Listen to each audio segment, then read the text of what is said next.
Hey, hey, hey, happy hump day. Happy hump day. It's Wednesday.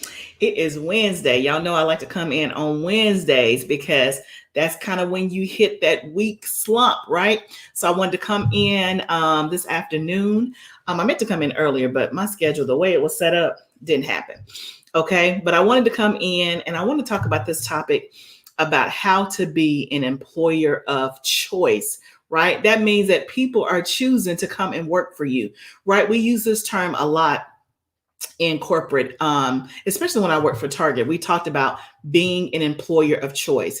And so for many of my small business owners, this still applies to you, right? This is not just for the big brand name corporations, but I want to give you 5 things of what you can do to be an employer of choice so that you get really good people to apply for your jobs and that people want to come and work for you.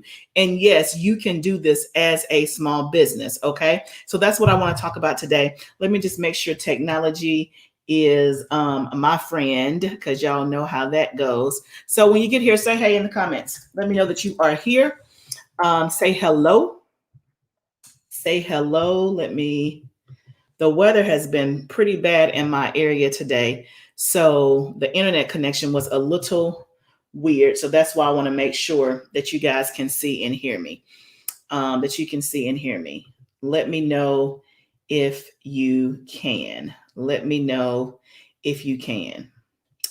Let me also see if, because I'm not seeing it on my side. So I just want to make sure that you guys can see and hear me.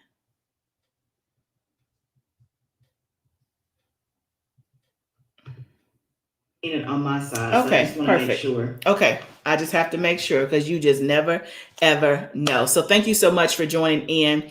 And so if you're new to me, my name is Barbara Mason. I am the HR Insider. I help small business owners with the foundation and processes that they need to hire, grow, and retain their people. So I take my HR background of 20 years working for Fortune 500 companies, and I help small business owners do the same stuff that we did in corporate, but you can apply to your business so that you can be an employer of choice. Okay. So let's talk about what that means to be an employer of choice.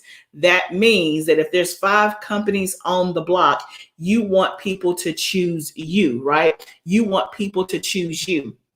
So I'm going to give you 5 ways in order to do that. Okay. I'm going to give you 5 ways in order to do that. And you guys see me looking off. I have another screen here and just looking at some notes. So number 1 is this, is to have a mission. Have a mission that people can get behind, right? Have mission and values that people can get behind. That is one of the number 1 ways where you start to create this synergy around being an employer of choice, right? Especially in 2021, as we move into this workforce era where there are a lot of millennials that are working there. If you look at surveys, and you probably don't look, I look because this is what I do. But if you look at surveys and you look at workforce trends, you'll see that a lot of millennials in particular really care about where they work. And they're looking for companies that align with their value system. They're looking for companies where their mission, the company's mission, is something that they can get behind, right? So if you are a small business, medium-sized business, think about, is your mission of your business clearly articulated on your website? Do you talk about your mission in the interview process, right?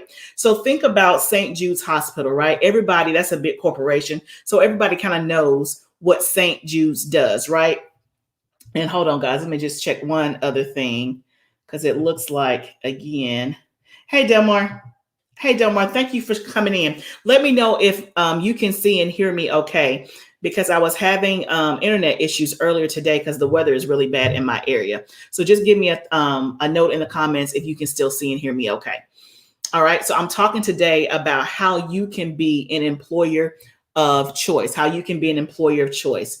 Number 1 is to make sure that your company has a mission and values that people can get behind, right? So think about St. Jude's Hospital. Everybody knows that's the hospital that deals with juvenile or pediatric, young cancer patients, right? Everybody knows the story that if you have a child that is a cancer patient, you can stay at St. Jude's. They have living arrangement, hotels, all of that to stay for the entire time, right? So people understand that mission, right?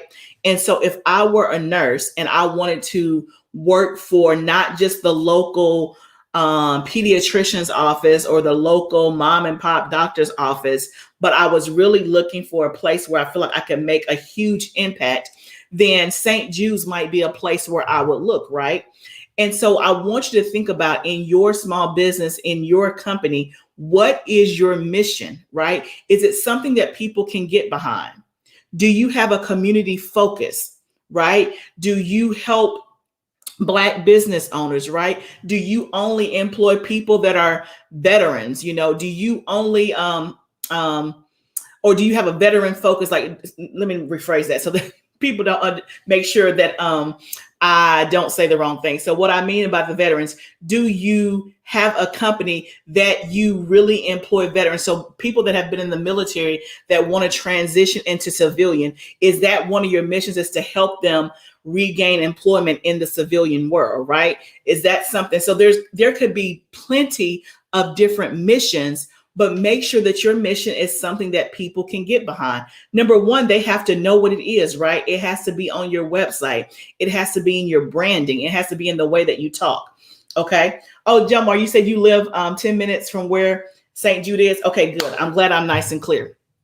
Okay, so that's number one, is making sure that you have a mission that people can get behind.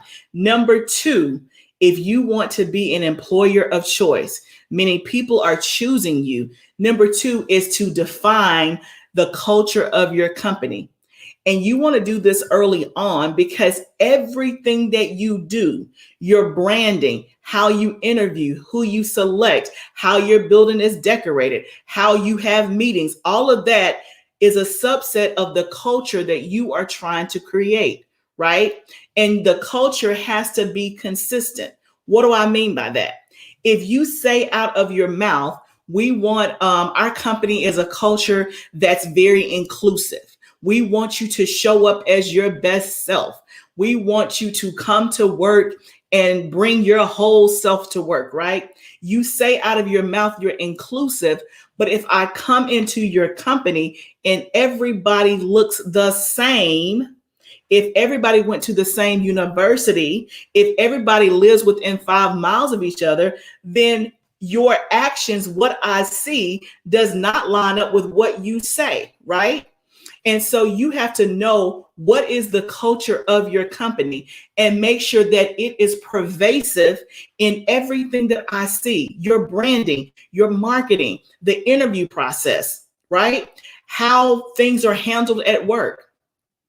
If you say your culture is one of collaboration and teamwork, right? Something as simple as when I walk into your space, if everybody is in a cube with high walls, there's not a whole lot of collaboration going on, right?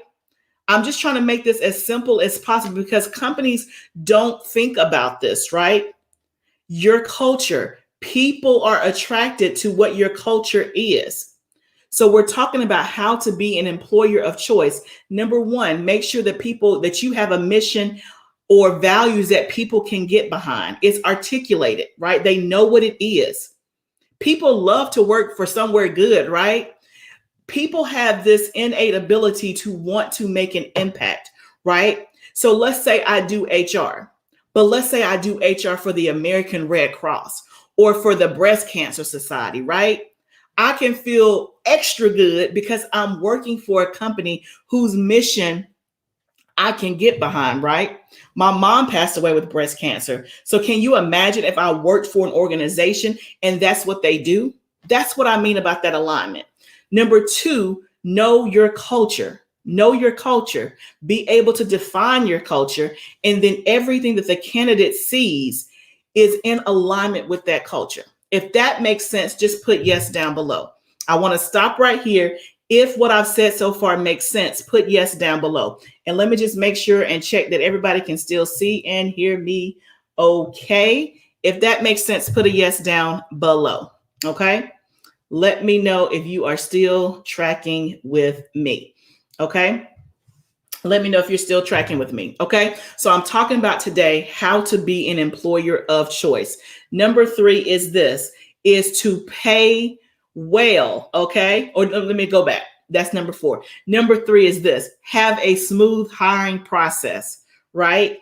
That, believe it or not, people talk and will dissect your hiring process, right? It needs to be seamless. It needs to be professional.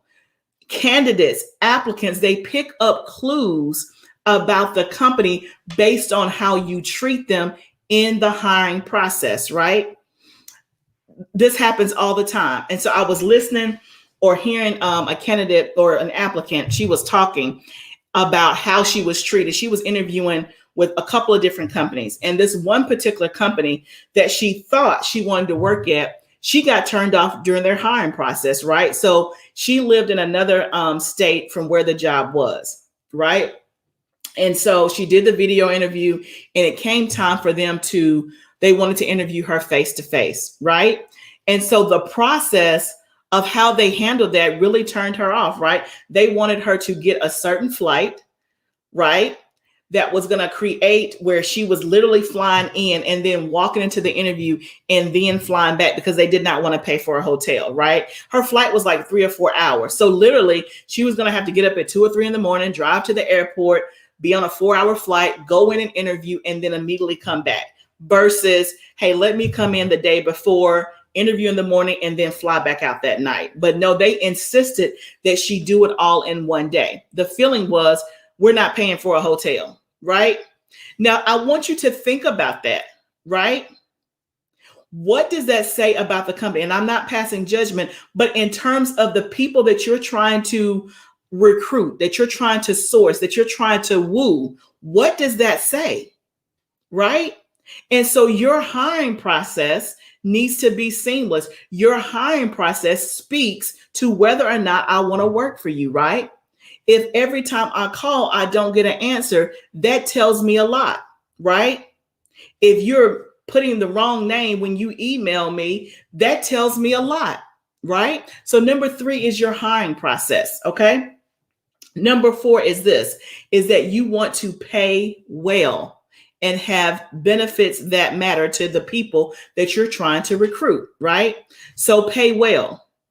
Do not skimp on hiring great talent because your pay is lousy. I'm going to say it again for the people in the back. This is what employees want to tell y'all that they can't say. So I'm going to say it for them. Quit trying to get the best talent and pay them lousy and pay them in a way that's not commensurate with their experience. As a small business, you need to know what the compensation salary expectations are, not just of the employee, but in your market, right? You have to pay at some place in the market. That means, what are other people paying that do the same thing as you? Other companies. How can you be competitive? Most small business owners do not think about that, and they just go to market, post a job, and they want to hire and pay this without even knowing whether or not that pay is competitive. Okay, so pay well and have benefits that matter. Hey, Jason, good to see you. Have benefits that matter. And I put that part, that matter, in emphasis because depending on who you're trying to recruit, there are some benefits that's more appealing to certain groups, right? Again, I go back to the different generations in the workforce. Millennials as a whole, they are all about, as a whole, I want to have work-life balance. So they are more appeal to more time off, more vacation, right? Flexibility, remote work, right? That's how you appeal to that group overall. Again, we're doing some general stereotypes just to drive the point home, right? And so maybe you're a small business and you're not legally required to offer benefits yet. That's perfectly fine. Understood. But maybe there's some other stuff that you can offer, right? Maybe you can't offer a health insurance plan, but I can offer this, right? But that's come into doing your research or hiring an HR expert like me to help you with those things, okay? To help you with those things. But number 4 is to pay well and to offer benefits that matter. Number 5 is this. We're talking about how to be an employer of choice, how to have people choose to want to work with you. Number 5 is to have a great reputation. Y'all, let me tell you, out here in these workforce streets, reputation matters, right? How many times when you worked in a 9 to 5, you go to apply for a job and you're like, who do I know that works there? And if you know somebody who works there, what do? You pick up the phone and say, hey, I saw this job at such and such. How long you been working there for? How long? Okay, tell me how it is. How do they do this? How do they pay? What's the culture like? How do they do about this? You know, all the questions get asked, right? If you have a bad reputation in your city, in your town, in your industry, guess what? News travels like wildfire, right? And so if you're finding that people are not applying for your job or you're offering them and they're saying no, it's because you haven't arrived yet at employee of choice status, right? One of the things I tell my career coaching clients, because I work with professional women on career coaching and I help small businesses with HR consulting. But one of the things that I have my career coaching clients do is I have them list where are the places you want to work. List 5 places where you want to work, right? And they think about places in their area, places that may be in a different area, in a different state, but they know, hey, ideally, I would love to work for this type of company, or I would love to work for this company, right? So people know companies that they want to work for based on reputation alone. And so you must have a good reputation in your industry, in your field, because you better believe they're going to look you up. They're going to find somebody who has worked for you. Okay. So today, I hope that helps you. I just went through 5 simple ways to be an employer of choice. Okay. So if you are a small business owner, I don't want you to think I need to get big before I can be an employer of choice. Nobody knows me. How can I do these things? I just gave you the formula, right? Number 1, have a mission and value that people can get behind. So what is it that you put out in the atmosphere? What's on your website? How do you talk about it? What's in your marketing, right? Do people know why you exist? What are you there to do, right? So have a mission people can get behind. Number 2, define what your culture is and have alignment with your culture in everything that you do. Number 3 is to have a smooth, seamless hiring process. Number 4, pay well and offer benefits that matter. And number 5, have a great reputation. Okay. Those are the 5 things you do to be an employer of choice. If you need help, help is available, right? So there's 2 things I want to offer you. Number 1, if you're watching this today, make sure that you go ahead and put hashtag replay in. Even if you catch this later, still put hashtag replay in. But if you see this today, I have a free training tomorrow. Let me pop the link in case. Let me pop the link on the screen so you guys can see it. There is the link to sign up for my free training that is happening tomorrow at 11 o'clock Central, 12 o'clock Eastern. In this training for small business owners, I'm going to be talking about 4 people strategies to help you increase your bottom line, because a lot of you are focused a lot on your people issues or the lack of people, and you're not focused on your revenue. So I'm going to give you 4 people strategies that you can do in your business to help you increase your bottom line. The link is right there.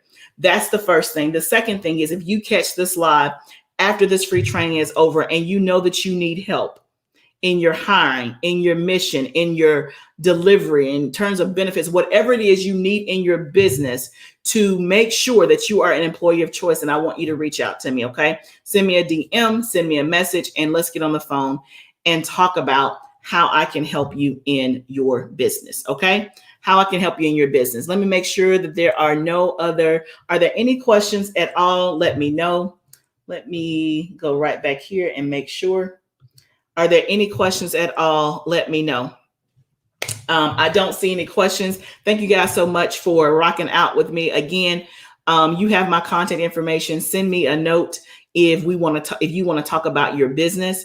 If you want to come to the free training that's tomorrow, please sign up at the link below. It's completely free, and I'll be going more in depth on 4 people strategies to help you increase your revenue. Because let me tell you, people is one of your levers to increase your revenue. Your people are either costing you money or they're making you money. There is no in between. There is no in between. Okay. There is no in between. So thank you guys so much for coming in. Please hit replay. If you catch this on the replay, let me know what questions you have, and I'll see you guys on the next live. Have a good rest of your week.